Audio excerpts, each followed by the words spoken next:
የሳምንቱን አበይት የፋይናንስ ዜናዎች ከንጋት ፖስት ዋናዎቹን በማስቀደም ጀምራለሁ። ዘመን ባንክ ወደ ካፒታል ገበያ አገልግሎት ሰጪነት ሊገባ ስለመሆኑ የተቀማጭ ገንዘብ ፈንድ በመጀመሪያው ሩብ ዓመት ብቻ 2.08 ቢሊዮን ብር አረቦን ሰብስብ ያለው ስለማለቱ ኢትዮጵያ በአፍሪካ ነፃ የንግድ ቀጠና ማዕቀፍ ውስጥ የመጀመሪያ ጭነቶቿን መላክ ስለመጀመሯ ብርና የደቡብ ሱዳኑ ፓውንድ በ2025 ከአፍሪካ ሀገራት ገንዘቦች ደካማ መሆናቸውን አንድ የዓለም ባንክ ሪፖርት ማመልከቱን በአህጉረ አፍሪካ ደካማ ነው የተባለው የኢትዮጵያ ታክስ ገቢ ባለፈው ዓመት 80% ማደጉን ስለመነገሩና ከሰሞኑ የውጭ ሀገራት ገንዘቦች ከብር አንፃር እየጨመሩ መሆናቸውን የምናወራ ይሆናል። የተወደዳችሁና የተከበራችሁ ተመልካቾች በየሳምንቱ እሁድ ልክ በ9 ሰዓት በኢትዮጵያ ውስጥ የተከወኑ አበይት የፋይናንስ ዜናዎችን ከሮሃ የምንዛሬ ቢሮ ጋር ጠርቀምቀም አድርገን እንደምናቀርብላችሁ ይታወቃል። ታዲያ ይህን ቻናል እስካሁን ድረስ ሰብስክራይብ ካላደረጋችሁ የደወል ምልክቷን በማብራት ሰብስክራይብ በሉ እያልኩኝ የአጋራችንን የሮሃ ምንዛሬ ቢሮ ማስታወቂያን ሰምተን እንመለሳለን። የውጭ ሀገራት ገንዘቦችን መግዛትና መሸጥ እንደ ዘንድሮ ቀሎ አያውቅም ይለናል ሮሃ የምንዛሬ ቢሮ። ለውጭ ሀገር ጉዞ ገንዘብ ቢያስፈልጎት ዶላር ሆነ ዩሮ፣ ሪያል ሆነ ድራም ሁሉም እኛ ጋር አለ። ወደ ኢትዮጵያ በመጡበት መሸጥ ቢያስፈልጎት ይሄው አዋጭ ዋጋ ከመልካም መስተንግዶ ክብሮት ተጠብቆ በሮሃ የምንዛሬ ቢሮች ይጠብቁታል። ሮሃ የምንዛሬ ቢሮ በአዲስ አበባ ሳር ቤት በአዳምስ ፓቪሊየን ግራውንድ ፍሎር ላይ በካዛንቺስ ማህቡባ አፓርትመንት ቢልዲንግ ግራውንድ ፍሎር እንደዚሁም በድሬዳዋ ከተማ በብሎሰም ሆቴል ግቢ ውስጥ እናንተን ደንበኞቹን ለማስተናገድ ይጠብቁታል። ሮሃ የምንዛሬ ቢሮ ታማኝ ኢትዮጵያዊ የምንዛሬ አጋሮ።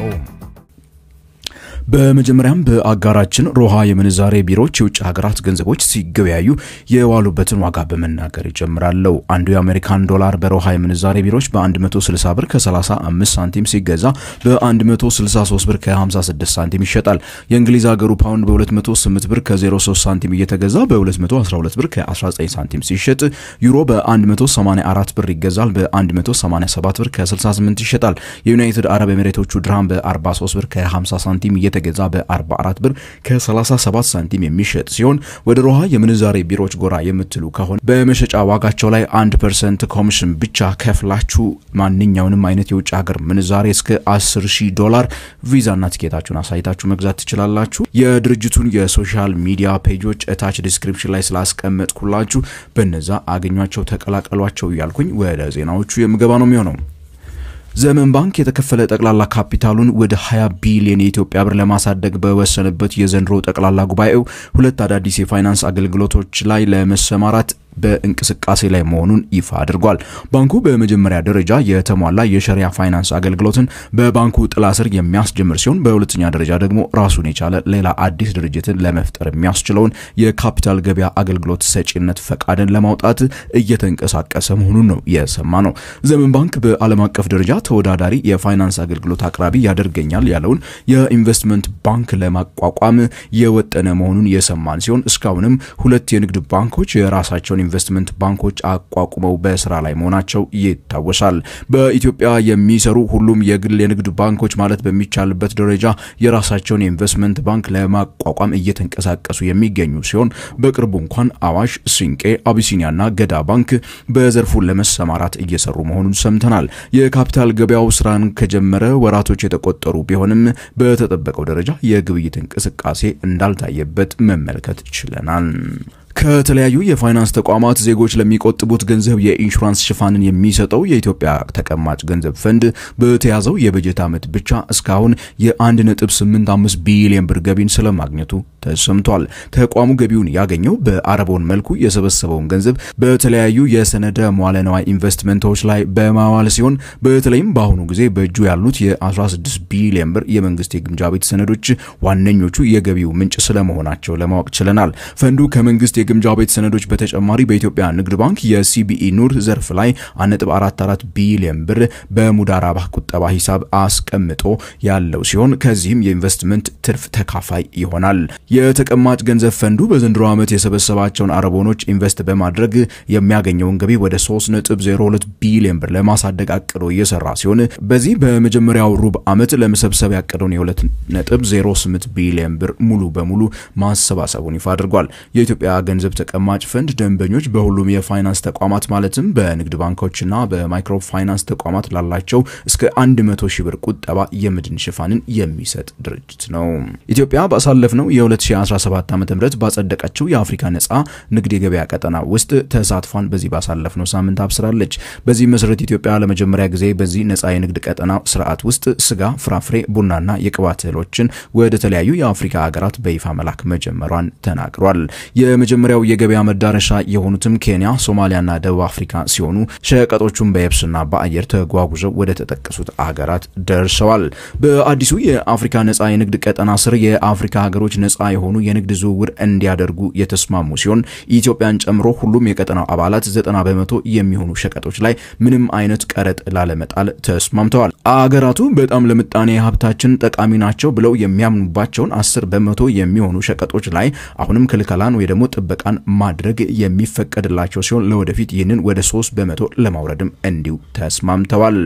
ኢትዮጵያም በዚሁ ማዕቀፍ ተደራድራ ካጠናቀቀች በኋላ ወደ እነዚህ ሀገራት ምርቶቿን መላክ የጀመረ ሲሆን በዚህም መሰረት ነጋዴዎች ወደ ተለያዩ ሀገራት ከሚያስቀምጧቸው 10% ክልከላዎች ውጪ ያሉትን ሸቀጦች ያለምንም ገደብ መላክ እንደሚችሉ ተነግሯል።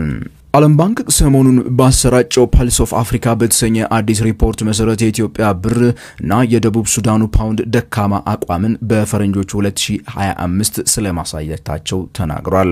የሁለቱ ሀገራት ገንዘቦች በአመቱ ከ10% በላይ ዋጋቸውን ያጡ መሆናቸውን የጠቀሰ ሲሆን የኢትዮጵያ ብር በዋናነት በፈረንጆቹ 2024 ሐምሌ ወር መተግበር በጀመረው የምንዛሬ ገበያ ሪፎርም ጋራ የተቆራኘ ስለመሆኑም እንዲሁ ተብራርቷል። ይሁንና የብር ዋጋ በገበያው እንዲተመን መለቀቁ የውጪ ምንዛሬ አቅርቦቱን በሚፈልገው ደረጃ እንዲያንሰራራ ባለማድረጉና በምንዛሬ ገበያው ላይ ካሉት ዘርፈ ብዙ ክልከላዎች አንጻር የብር ዋጋ መረጋጋት ተስኖት ይሄው አንድ አመት ሞልቶታል። የዓለም ባንክ ዘገባው በሌላ መልኩ በአህጉረ አፍሪካ ኢኮኖሚ እድገት በዚህ በተያዘው በጀት አመት ቀድሞ ከተተነበየው የተሻለ እንደሚሆን የጠቀሰ ሲሆን ከነዚህም የተሻለ ኢኮኖሚ አፈጻጸምን ያስመዘግባሉ ከተባሉ ሀገራት ውስጥም ኢትዮጵያ አንዷ ስለመሆኗ ሪፖርቱ ያመለክታል። በአህጉረ አፍሪካ እንዲሁም በቀጠናው ደካማ የሆነ የታክስ አሰባሰብ አፈጻጸም እንዳላት በአይኤምኤፍ እና ዓለም ባንክ የሚነገርላት ኢትዮጵያ በ2024-25 የበጀት ዓመት የ80% የታክስ ገቢ እድገትን ማስመዝገቧን ተነግሯል።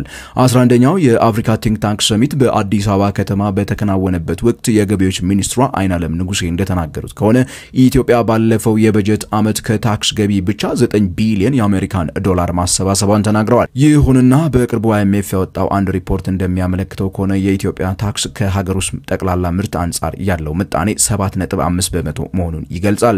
ይህም በአፍሪካ ዝቅተኛው የታክስ ምጣኔ ሲሆን በ2014-15 ሀገሪቷ ከነበረችበት 12.4% የታክስ ምጣኔ ከሀገር ውስጥ ጠቅላላ ምርት አንጻር በከፍተኛ ሁኔታ ያሽቆለቆለ መሆኑን መስማት ችለናል። መንግስት ለዘንድሮ ዓመት ካስቀመጠው በጀት ጋር የ800 ቢሊዮን ብር አካባቢ የበጀት ጉድለት ወይ ደግሞ ልዩነት ያለው የታክስ ማሰባሰብ እቅዱ በዘንድሮ ዓመት ያለው ሲሆን ይህም በባለሙያዎች ዘንድ መዋቅራዊ የሆነ ችግር ማሳያ ነው እየተባለ ይነገርለታል። ከሰሞኑ ሁሉም የውጭ ሀገራት ገንዘቦች ከብር አንጻር ያላቸው ዋጋ መጠነኛ ጭማሪን እያሳየ መጥቷል። ጭማሪው በባንኮች፣ በህጋዊ የፎሬክስ ቢሮዎች እንዲሁም በጥቁር ገበያው ወይ ደግሞ በትይዩ ገበያው የታየ ሲሆን ለነዚህ ምክንያቶቹ በጣም አሳሳቢና የተወሳሰቡ ሆነዋል። በባለሙያዎች እይታ ለአብነትም በአዋሽ ባንክ ለምሳሌ ከ10 ቀን በፊት አንድ የአሜሪካን ዶላር በ141 ብር ከ63 ሳንቲም የተገዛ ሲሆን ከቦነሱ 9 በመቶ ጋራ 154 ብር ከ37 ሳንቲም ያገኝ ነበር አንድ ሰው ከአዋሽ ባንክ። ይሁንና በትናንትናው ዕለት ቅዳሜ አንዱ የአሜሪካን ዶላር በአዋሽ ባንክ ቅርንጫፎች 144 ብር ከ16 ሳንቲም እየተከፈለበት ሲሆን 9 በመቶ የቦነሱን ጭማሬ ስናክልበት 157 ብር ከ13 ሳንቲም ደርሷል። ይህም የ2 ብር ከ76 ሳንቲም ጭማሬን በ10 ቀናት ውስጥ አሳይቷል። በተመሳሳይ በአጋራችን በሮሃ የምንዛሬ ቢሮዎች ከ10 ቀን በፊት አንዱ የአሜሪካን ዶላር በ158 ብር ከ25 ሳንቲም እየተገዛ የነበረ ሲሆን በትናንትና ዕለት ዋጋው የ2 ብር ከ10 ሳንቲም ባለፉት 10 ቀናት ከጨመረ በኋላ 160 ብር ከ35 ሳንቲም መግባቱን መመልከት ችለናል። በሌላ መልኩ በጥቁር ገበያው የ1 ዶላር የመሸጫ ዋጋ ከረጅም ጊዜ በኋላ ተመልሶ በትናንትና ዕለት የ170 ብር መስመሩን ሊያልፍ ችሏል። ከዚህ ቀደም ብሔራዊ ባንክ በተለያዩ ጊዜዎች የወሰዳቸው እርምጃዎች በተለይም ደግሞ ከ100 ሚሊዮን ዶላር በላይ ጨረታን ለባንኮች በመስጠት ገበያውን የማረጋጋት ስራ አከናውኖ ገበያውም ትንሽ ተረጋግቶ የነበረ ቢሆንም አሁን ግን ተመልሶ ማንሰራራቱን ቀጥሎበታል። ለዚህም በገበያው ላይ የሚታየው በጣም ስር ሰደድ የሆነ የተንሰራፋ የዶላር አቅርቦት እጥረት በከፍተኛ ሁኔታ እንደ ምክንያትነት የሚጠቀስ ሲሆን በሌላ መልኩ ደግሞ ሀብታቸውን ከሀገር ውስጥ የሚያሸሹ አንዳንድ ሰዎች የሚጠቀሟቸው ህገወጥ የሆኑ መስመሮች ዋነኛ ምክንያቶች ስለመሆናቸው ባለሙያዎች ይስማሙበታል። በአጠቃላይ ግን የውጭ ሀገራት ገንዘቦች ከብር አንፃር ዋጋቸው እየናረ መሄድ ለአብዛኛው ማህበረሰብ ከፍተኛ የሆነ የዋጋ ጭማሪን የዋጋ ግሽበትንና የመግዛት አቅም መቀነስን የሚያስከትል መሆኑ ይታመናል። የተወደዳችሁና የተከበራችሁ የንጋት ፖስት ቤተሰቦች ለዚህ ሳምንት ያጠናቀርንላችሁ አበይት የፋይናንስ ዜናዎች እስካሁን የሰማችኋቸው ናቸው። ታዲያ ይህን ቻናል እስካሁን ድረስ ሰብስክራይብ ካላረጋችሁ ሰብስክራይብ በሉ። ከሀገር ውጪ ካላችሁ እንዲሁ ጆይን በሉን።